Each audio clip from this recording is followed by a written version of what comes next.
and I can edit this too. So we're ready to go. Hi, my name is William Intriligator. I'm the music director and conductor of the Cheyenne Symphony Orchestra, and I'm really glad to have a chance to visit with you today about the partnership that we have with the Laramie County School District 1 Art Department in the Art and Music program. This year we have a collection of musical pieces that I hope will really inspire your art. As with any year when we have a connection between symphonic music and art, there are a lot of things to think about in terms of the connections between music and art. For instance, there's color. And art, a big part of art is color. Although actually a really big part of music is the color of the instruments. And the different instruments of a symphony orchestra provide a very wide range of palette of colors. Think about if you were to hear a clarinet playing versus a flute playing. Flute is clearly a brighter sound, a brighter color. Clarinet, a darker color. The whole string section has a sort of warmth about it, sort of like a burnt sienna or like a darker kind of warmer color in the strings. The brass section, obviously very brassy and bright, but in its own kind of metallic kind of way. With the percussion, we have a wide range from the low sounds of the bass drum to the bells and glockenspiel and things like that. But when you listen to the pieces of music that we've selected for you this year, I want you to think in terms of instrumental colors that might influence your colors. The other thing I want you to think about is the drama of the music and perhaps the story behind it and the emotions behind the music. Orchestral music is just blatantly emotional. It's so hard on sleeve sometimes. When you hear, for instance, the opening of Beethoven's Fifth Symphony, which is one of the selections you'll be listening to, it's hard not to be overwhelmed by the emotions of it. It's almost become cliche for a sort of anger, a sort of turbulence, and it's been used countless times to represent that. But that's just one example. All the music that we've selected for you has a musical story, a sort of dramatic and emotional underpinning. One of the things that might be interesting also as you listen to the different pieces that we've selected is to see how the different composers approached that differently.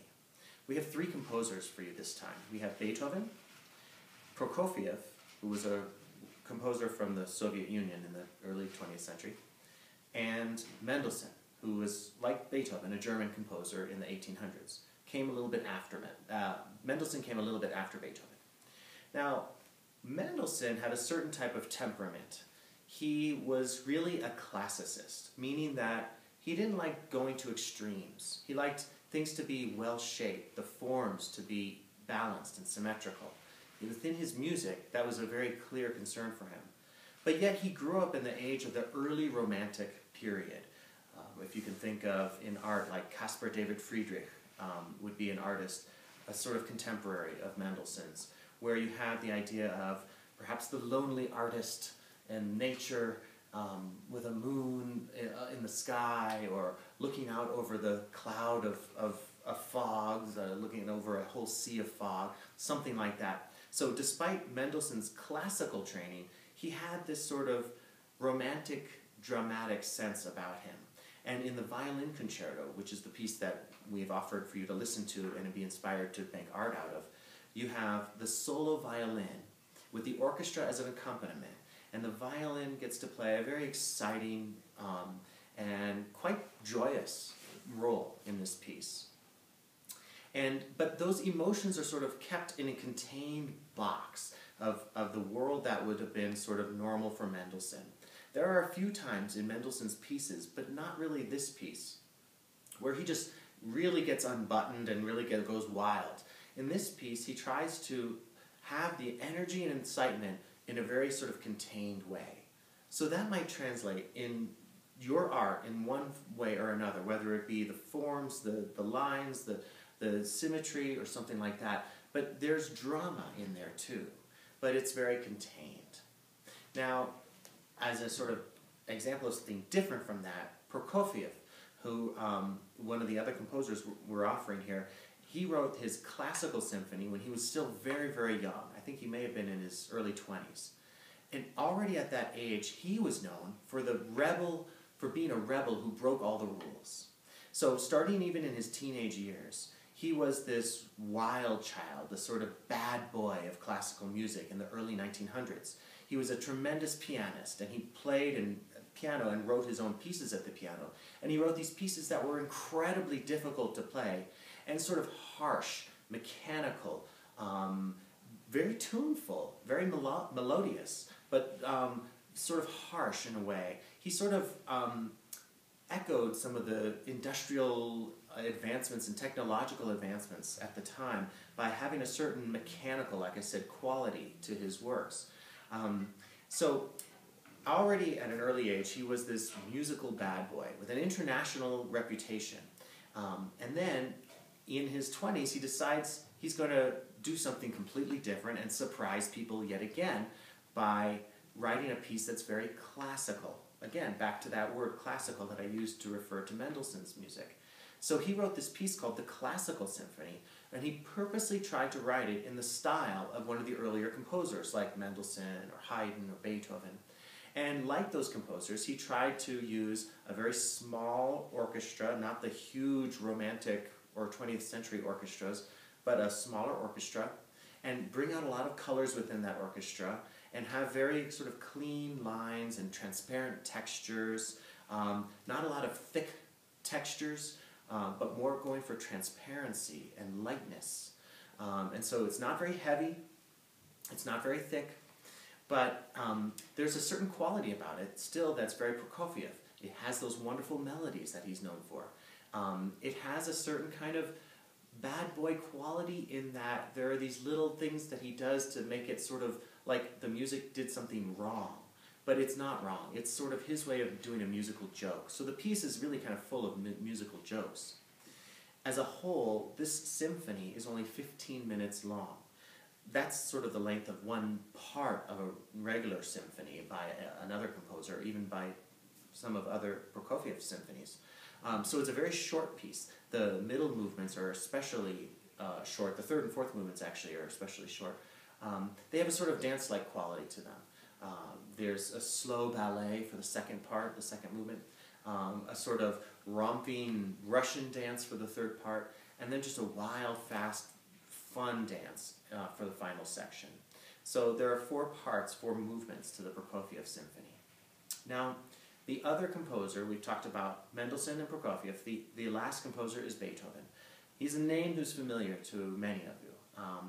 But it's important when I talk about Beethoven that you realize that unlike Mendelssohn or Prokofiev, who could be characterized in one way, even though they made some exceptions and did some other things, Beethoven, in his personality, in his style, he encompassed an entire world.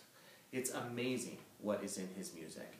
It makes me think of the great American poet Walt Whitman and one of his lines in the poem Leaves of Grass, where he writes, I contradict myself. You know, I said something opposite. I contradict myself, so I contradict myself. I am large. I contain multitudes. It's a great line from Whitman. And I think of Beethoven when I think of that. Just in the two musical examples that we're going to give you of Beethoven, you can hear a world of contrast. One is a light, kind of humorous side of Beethoven in his second symphony. It's the final section of his second symphony, and there's a little musical gesture, which is supposed to be either like a hiccup or Beethoven burping. Apparently he had a lot of gas or something like that, so people say back in the time. So there's this little musical figure like a hiccup or a burp, which keeps repeating throughout the piece. Beethoven didn't deny that it was a burp when he heard people calling it that. So that's interesting. Then by contrast, we have that Beethoven's Fifth Symphony, first movement. I mentioned it before, the bum-ba-ba-bum, ba-ba-ba-bum, incredibly intense, you know, with this sort of danger and turbulence to it. As a performer conducting that piece, it's scary every time I do it, and I've conducted that piece countless times. But every time, it's scary. It's like the music itself is at the edge of being able to be performed. It's so hard, and to do it well is so challenging. And putting together the whole orchestra and having us play together is really especially difficult on that one. I also like to think in that movement in terms of an individual versus society or some other force. A lot of times in music, you can hear somebody dancing or somebody singing, or you can hear a group of people somehow talking amongst each other. I mean, again, I'm just making up these stories to the music. But in Beethoven's Fifth Symphony, it's like there is this non-human force that's crashing down at the beginning. And yes, it sort of seems to express a very human kind of sort of angst and troubling worry. But it's Beethoven himself said it was fate who came knocking at the door. You know, unstoppable fate. You know, this concept that, you know, we weren't even in full control of our lives, that it was this thing, fate, that was maybe in ultimate control of our lives. And in Beethoven's case, with all of the hardships that he experienced in his life, going deaf, never marrying, never having children, never finding a real mate to whom he could relate to, but especially going deaf. I mean, this was devastating to Beethoven. It's interesting that at the time he wrote that humorous part of the Second Symphony, the one with the hiccup, that was at the time when he was most depressed, when he finally had to come to terms with the fact that his going deaf and losing his hearing was going to be a lasting illness for the rest of his life. And that was in his late 20s. He wanted to be the greatest musician, and he thought, how could I be the greatest musician if I can't even hear? He decided, even though he was so depressed, that he was going to continue and write music because he had so much more to say, so much more to express with his music. And one of the things he did during that same time was write this humorous piece. He's large, he contains multitudes. A few years later, he wrote the Fifth Symphony. I mean, by that time, he probably completely lost his hearing. Try to imagine one of the greatest artists in the world being blind. Now, I'm sure there have been some blind artists, very successful ones. But Beethoven, in the world of classical music, is like at a summit. I mean, he and Bach and Mozart are way up there. I don't know if there's an equivalent in the arts of having somebody who's at that level who is blind. Or a sculptor who couldn't have a sense of touch or something like that.